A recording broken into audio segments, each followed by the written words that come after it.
Kakainit?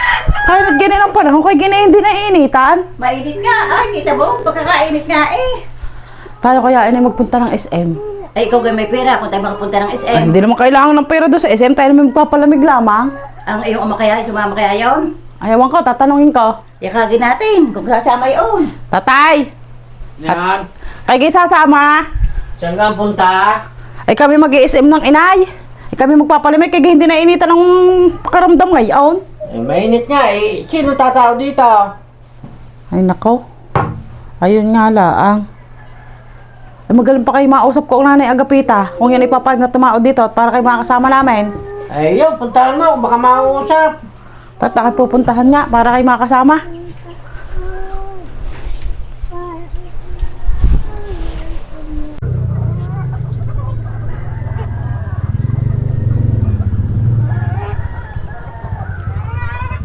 La la la la la la la la la la la la la la la la la la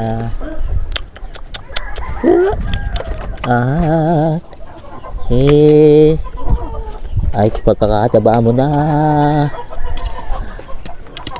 Nanay Agapita!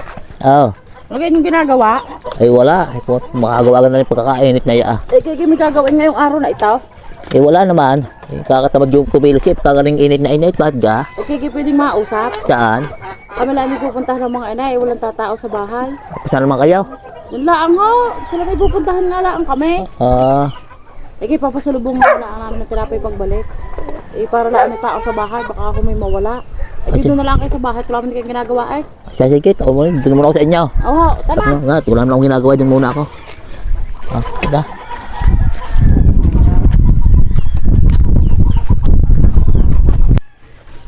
Nay!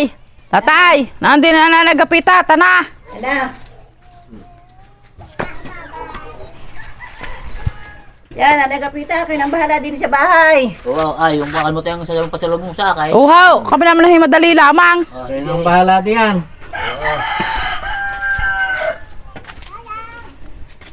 Baka yung pinatawag mong nanay Agapita, baka yung mamay magbukas ng TV at ng electric fan. Ay, biniliran mo gaan Anagapita na huwag magbubukas ng TV at saka ng electric fan. Ay nako. Hindi ko nga nasa ulit sa matandang yun. Baka saan ba tayo makatipid, lalo tayo malakas sa kuryente. Ayun tayo, ako babalik muna. Takan sasabihin sa matandang yun.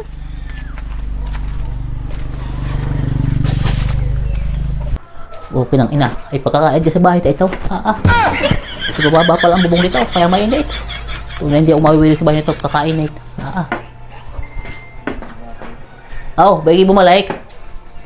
Ay nakalimutan kong sabihin sa inyo. Ay, ano yan? Ay huwag nga pala kayo dito magbubukay ng ilaw, tsaka electric fan, tsaka TV. Ay, bakit? Ay gawa na kami nagtitipid ng kuryente. Ay, kahit electric fan, di pwede. Alay, pag kayo naiinitan, doon na lang kayo sa puno, doon na lang kayo magpahangin. Ay, okay ng inang yan. Ay, pagkakainit nga ay. Ay gawa na kami nagtitipid ng kuryente eh. Ay sa mga kuryente ngayon. Ay, sige. Ay ako sinabi ko lahat sa inyo, kaya kayo bumalik. Yan na kayo.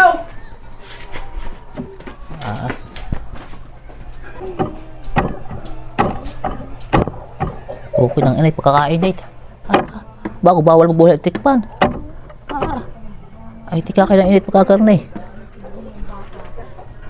Okay ng inang iya. Huwag pa hindi nakatao din eh. Init na init naman. Mapampahangin din eh. 2,000 years later.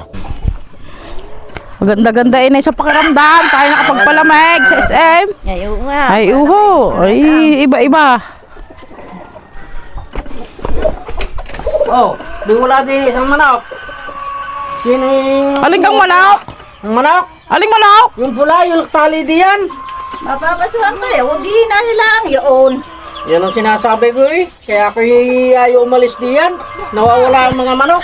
Ikaw, titingnan din eh. Baka naandi nila ako saan-saan din eh. Ayan na pinyo diyan. Wala eh.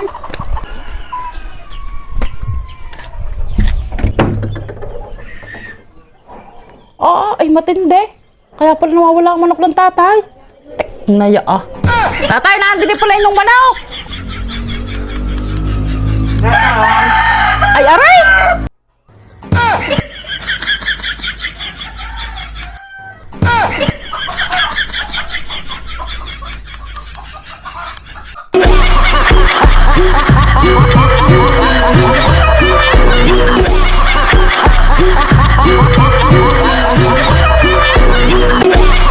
Tek na yan.